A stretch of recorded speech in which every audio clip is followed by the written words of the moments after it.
Okay mga idol, dito na yung in-order ko sa Shopee na motherboard ng iPhone. Nasira kasi yung iPhone, kaya binilan ko ng motherboard. Meron pala siyang libreng yung mga screw na maliliit.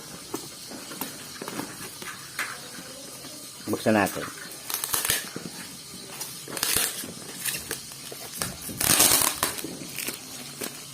Yan may maliliit na pangbukas ng cellphone.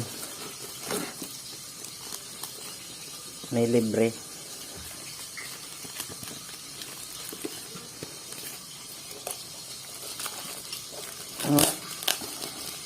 Ang ganda rin pagka balot.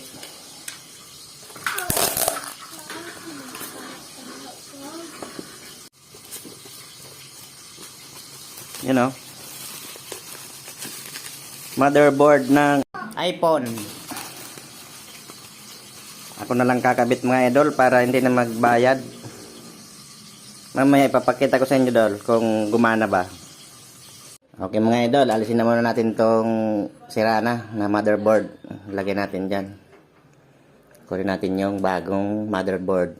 Dito natin yan ikakabit. Ganyan. Bali ito mga idol yung iPhone na nasira. Ayaw na mag-open. Ito yung sira na. Ito yung iPhone na ayaw na mag-open. Yung battery niyan bagong mga idol. Bagong palit lang yan.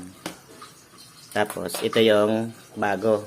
Ito yung bagong order ko sa Shopee. Mura lang to mga idol. Ako na lang magkakabit.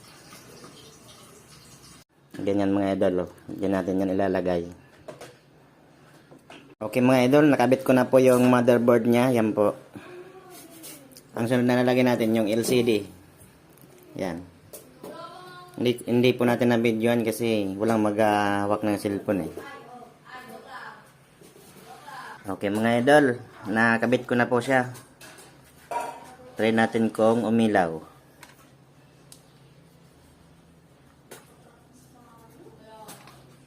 Ayaw mga idol, baka lobat. Charge natin.